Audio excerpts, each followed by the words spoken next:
Salut à tous, je suis Mathilde, propriétaire à la maison de 2 juments et maman de 2 enfants. Je te souhaite la bienvenue dans le 11e épisode du podcast Les 8 pieds dans le même sabot, journal d'une propriétaire, histoire d'un débourrage non terminé.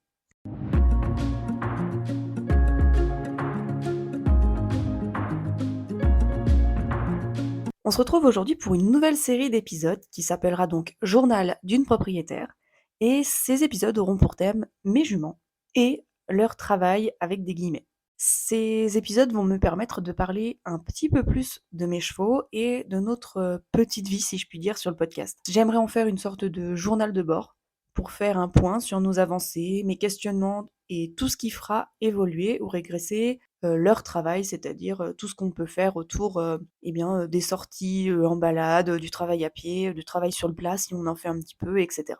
Autre petite info que je voudrais vous donner avant de commencer l'épisode, c'est que peut-être que vous aurez remarqué que j'ai très très peu posté durant l'été sur Instagram et Facebook. Je voulais vous dire en fait que j'avais ressenti un besoin important, assez énorme même, de me recentrer et de laisser les réseaux sociaux de côté. J'ai tranquillement repris les posts, surtout vis-à-vis du podcast courant août, mais je dois avouer que je suis encore, pas vraiment certaine de réussir à tenir un rythme de publication pour le moment, parce que je ressens toujours ce besoin de calme et de recul vis-à-vis de tout ça.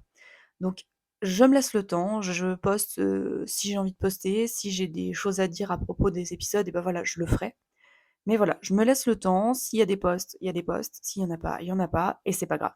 Tout ça pour dire que j'ai eu besoin d'une pause, non seulement pour moi, mais aussi pour, un petit peu réfléchir à ma façon de faire avec mes chevaux, sur comment je vois les choses, comment je les fais bouger. Et toute cette réflexion, c'est encore en cours, ça se met doucement en place et en fait, je me suis posé tout un tas de questions par rapport à leur remise en route, par rapport à leur pathologie, par rapport à leur âge, comment est-ce que je pourrais faire telle chose et cetera. Et je me suis dit que ça pourrait être intéressant d'en parler ici.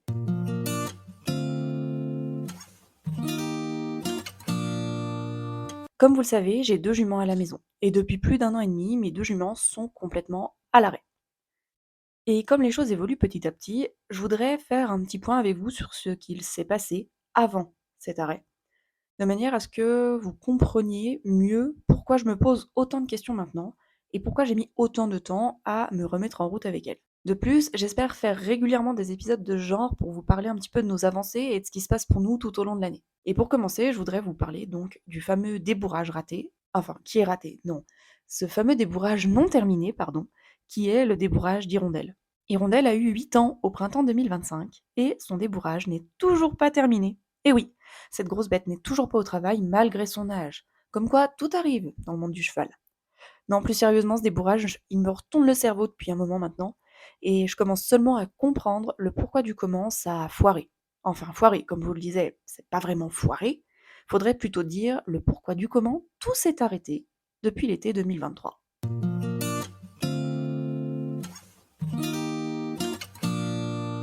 Pour que vous compreniez pourquoi tout a été mis sur pause après ce fameux été 2023, je vais faire une petite rétrospective de ce qui s'est passé avec Hirondelle depuis son arrivée à la maison en octobre 2018. J'ai eu Hirondelle lorsqu'elle avait 1 an et demi.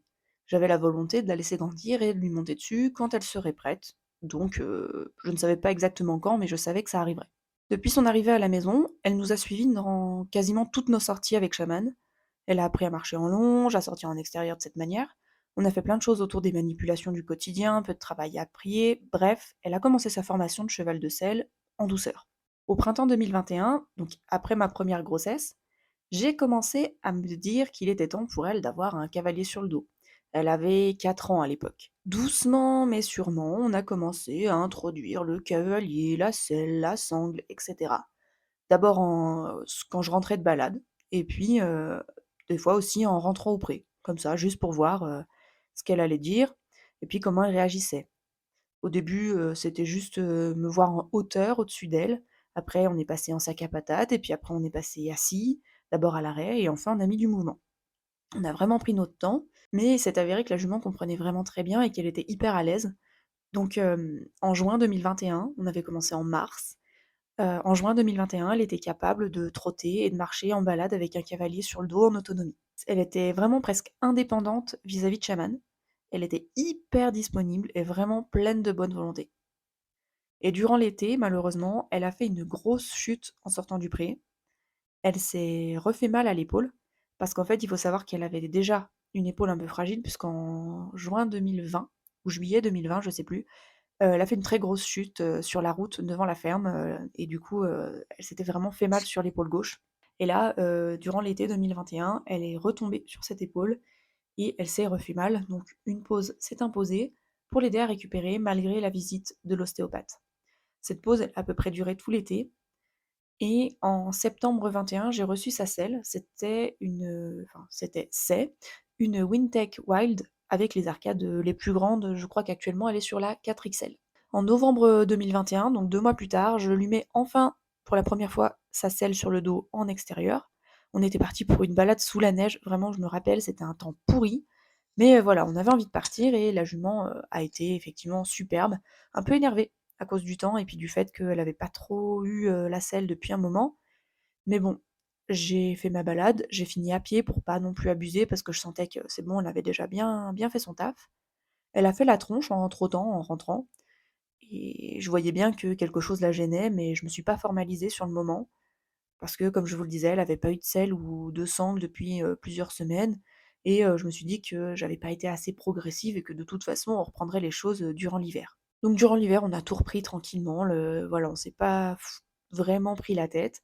La jument s'est bien remise. Au printemps 2022, on a remis la selle et on a enchaîné les sorties de manière plus intense et des sorties toujours plus longues et c'était vraiment trop chouette. La jument, elle progressait à vue d'œil.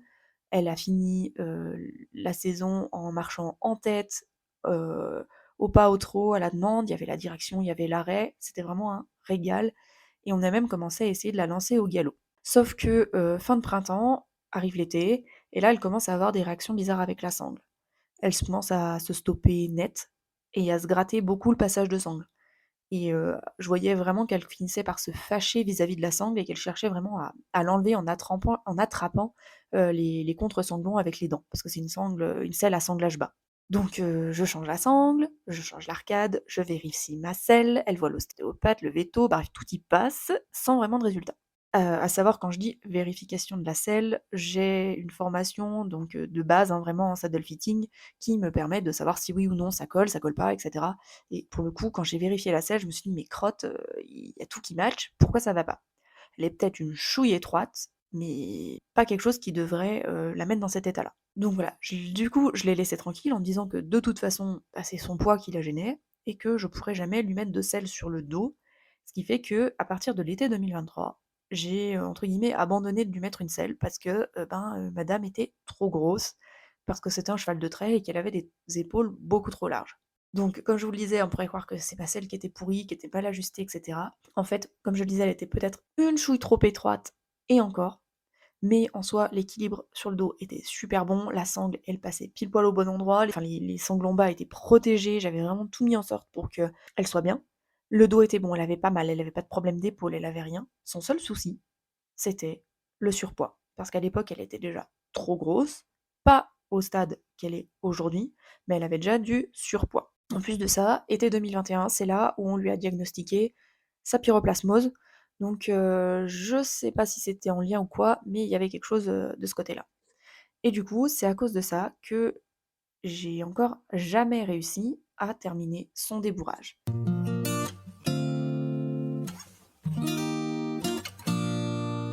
J'en parle assez souvent, mais mes chevaux sont en surpoids. Elles sont obèses, je le sais, et je me bats chaque jour un peu plus pour essayer de régler ce problème. Et Hirondelle a fait une fourbure assez importante au printemps 2024. Et depuis, bizarrement, j'ai l'intime conviction que tous les problèmes qu'on a rencontrés lors de son débourrage viennent de son poids. Elle est trop grosse, le gras la gêne pour bouger, il la bloque. Ses muscles ne peuvent pas bouger comme ils le devraient, donc ça, c'est dû donc au surpoids. En plus de ça, c'est une demi-trait, donc elle mériterait d'être bien plus maigre pour, mieux vivre. Parce que c'est vrai qu'on a tendance à se dire: «Ah ben, un cheval de trait, c'est beau, c'est gros, c'est normal». Mais non, un cheval de trait, ça a aussi le droit d'être un peu fit et c'est vrai, comme je le disais avec une amie et avec notre praticienne shiatsu il y a pas longtemps, vaut mieux un cheval un petit peu maigre qu'un cheval beaucoup trop gros, un petit peu gros.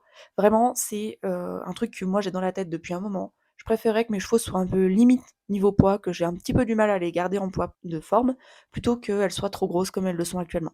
Alors, depuis cet été, pour vous dire un petit peu où on en est, moi j'ai pris ma petite pause des réseaux là, donc du coup vous savez pas grand-chose. Mais en réalité, c'est qu'on a enfin j'ai essayé de leur redonner un tout petit rythme de travail. C'est vraiment très léger pour le moment. Je tâtonne et je cherche la meilleure organisation possible pour faire travailler mes chevaux, tout en conciliant avec, tout ce qui tourne autour de ma vie personnelle. Et je crois et je croise les doigts parce que j'ai vraiment espoir que ça marche. Je crois que je commence à entrevoir des possibilités et à avoir quelque chose qui leur convient bien à toutes les 2, mais aussi et surtout à moi. Il faut aussi que je réussisse à concilier le travail de chaman, qui est une véritable locomotive. C'est un vrai TGV cette jument, c'est impressionnant la pêche qu'elle a, pour une jument de 19 ans, elle est incroyable. Et il faut que je réussisse à concilier donc le travail de chaman et le travail d'hirondelle qui, elle, pour le coup, peine vraiment beaucoup à la suivre. Et ça me pose problème. J'ai vraiment vu que Hirondelle souffre pendant les balades avec ma vieille grisette, pour le coup, et parce qu'elle est à la traîne. Et je vois qu'elle fournit des efforts assez importants pour avancer. Ça la fatigue énormément, ça l'empêche de progresser parce que clairement, c'est comme nous, hein, quand on court ou qu'on est sportif, si on est qu'avec des gens qui ont un très gros niveau, puis nous, qu'on est à la ramasse, ça donne vraiment pas envie de continuer et on se fait mal pour rien et ça démotive en fait. Et donc voilà, donc pour ce qui est d'Hirondelle, pour qu'elle ait plus de facilité à encaisser, le travail, déjà, suite à sa fourbure, je l'ai chaussée des 4 pieds pour l'aider à mieux encaisser les sols parce qu'elle a encore les pieds bien abîmés de la fourbure, j'ai pas réussi à tout résorber et là, à l'heure actuelle, voilà, elle a vraiment mal donc c'est pas la peine de l'embêter plus avec ça. Elle a des godasses et c'est très bien comme ça. Durant l'été, donc avec Hirondelle, on a repris aussi le travail sur la selle et sur la sangle parce que vraiment moi ça me chagrinait. J'en ai parlé un petit peu au véto lors de la visite, qu'il est venu faire pour les vaccins au début de l'été. Pour lui, de ce qu'il disait, c'est plus un cheval, qui, entre guillemets, parce que moi j'aime pas ça du tout, mais qui joue un peu la comédie. Enfin voilà, elle exprime clairement qu'elle veut pas, que ça l'ennuie, donc voilà. Je suis pas vraiment sûre de ça. Moi, je pense qu'il y a quand même une douleur, quelque part. J'arrive pas encore à déterminer d'où ça vient, mais voilà. Donc avec toutes ces aventures, clairement, elle appréhendait énormément de voir un tapis de sel s'approcher, et alors qu'avant, clairement, avant tous les problèmes qu'on a eus, c'est une jument que j'ai scellée, par habitude, en liberté dans le parc. Vraiment, et c'est une jument qui, bah, la première fois qu'elle a eu une selle sur le dos, en fait, enfin un tapis de monte-à-crue avec une sangle, c'est elle qui l'a sorti de mon petit SSV et qui me l'a montré en me disant: «Allez, qu'est-ce que tu vas faire avec ça?» Je dis: «Bah, tu sais quoi ma grosse, tu vas l'avoir sur le dos», et je l'ai mise et bah, rien à faire quoi. C'était vraiment comme si elle l'avait toujours eu et c'est comme ça qu'on a fait les choses, en fait. Donc pour le coup, ça m'avait bien chagriné qu'elle supporte pas la selle. Donc j'ai tout repris de zéro en félicitant le moindre relâchement et depuis le mois d'août, elle remarche et trotte avec un tapis de monte-à-crue dans le parc. La prochaine étape, ça va être de l'emmener en balade avec le tapis sur le dos. Je vais commencer par quelques minutes puis ensuite le transférer sur chaman pour aller vers des balades presque, bah, qu'elle garde le tapis de plus en plus longtemps lors des balades et qu'elle arrive à faire une balade complète, certes courte au début, avec le tapis. L'autre objectif que je me suis fixé pour la suite des événements, donc je sais pas quand est-ce que ça va se passer, là il faut vraiment que je cherche à organiser mon planning pour pouvoir faire ça, parce que c'est un petit peu compliqué à certains moments, mais mon autre objectif c'est afin de les aider à avoir, les efforts qu'il leur faut à chacune, c'est de les sortir séparément. Je le dis depuis longtemps, mais il faut vraiment que j'individualise nos sorties pour leur permettre d'avoir ce qu'il leur faut à elles individuellement. Hirondelle, clairement, elle est pas capable de suivre Shaman. Comme les 2 sont extrêmement frustrés lors des sorties, c'est-à-dire que j'en ai une qui a une patate d'enfer et qui, avance devant. Je suis en bout de longe, donc j'ai une longe de 3,70 m quand même. Elle est en bout de longe, elle me traîne, elle piaffe d'impatience, elle trottine sur place, enfin bref, c'est un vrai monstre.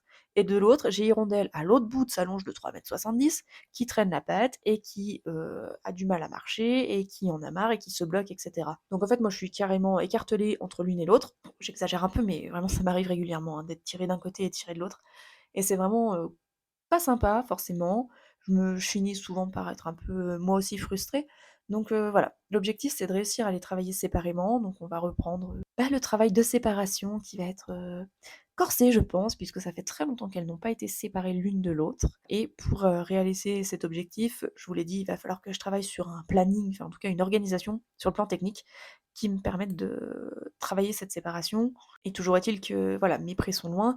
Donc pour le moment, pour les séparer, il faut que j'en mette une en box et que j'en prenne l'autre. Pour les aider à se calmer, je les mets au box. Elles ont pas le choix dans cette configuration-là, mais en même temps, elles se sentent bien dans leur maison, donc il y a beaucoup moins de stress que lorsqu'elles sont au pré. Donc voilà, et il va falloir que je trouve le temps de, les redescendre à la ferme pour pouvoir les sortir, donc ça prend du temps puisque mes prés sont loin. J'ai à minima 20 minutes de marche pour les ramener, donc voilà, c'est toute une organisation à mettre en place. Mais tout ça pour dire que ce travail de séparation, c'est compliqué, sur tous les plans, hein, même si j'avais pas à les ramener à la maison et je me suis dit que ça ferait, un chouette sujet d'épisode en fait. Un épisode dédié, ça serait assez chouette d'en parler parce que je pense que pour gérer l'anxiété de séparation chez les chevaux, il y a 40 millions de trucs à faire et c'est vraiment quelque chose d'intéressant. Donc si vous jamais vous avez envie que je parle de ça, n'hésitez pas à me le dire, en commentaire parce que, je pense que ça ferait vraiment un épisode intéressant.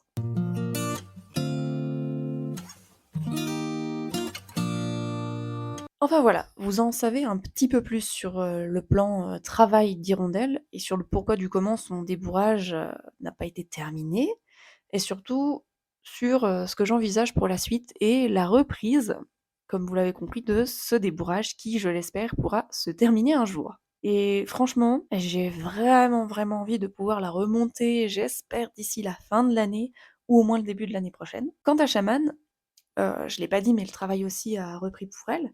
Je l'ai remontée quelques fois, minimum une fois, allez, 10 minutes dans son parc, au pas. J'avais besoin de reprendre confiance en moi, après, il faut le dire aussi, plus de 3 ans sans l'avoir montée, parce que ça fait depuis, 2023, même plutôt mi-2022 que j'ai pas posé mes fesses dessus autrement que pour aller un petit coup au pré, voilà, vraiment.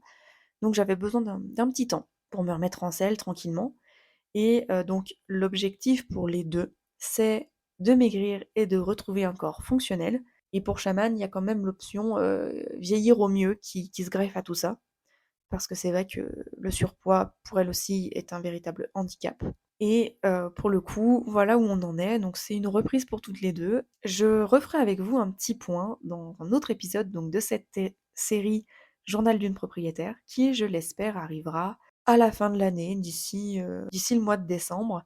J'aimerais vraiment pouvoir faire, à peu près un petit point travail des chevaux, un petit point, état physique, on va dire, tous les 3 mois, à peu près tous les trimestres, donc j'espère que je tiendrai le rythme.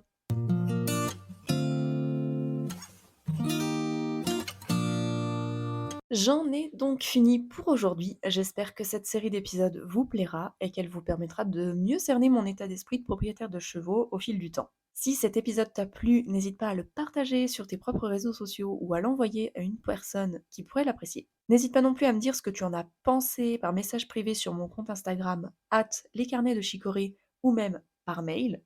Je serais ravie de te lire et d'échanger sur ce sujet. Tous les liens utiles à l'épisode sont dans la description. Et comme je le disais, tu peux me retrouver sur mon compte Instagram, lescarnetschicorée, où je partage mon quotidien avec mes juments, mais aussi pas mal de réflexions à propos de leur gestion quotidienne et des différents épisodes de podcast. Si le podcast te plaît, n'hésite pas à le noter et à laisser un commentaire sur ta plateforme d'écoute préférée. Ce sera un grand soutien pour moi. Il ne me reste plus qu'à te dire à dans 2 semaines pour le prochain épisode. En attendant, prends bien soin de toi et de tes animaux. À bientôt!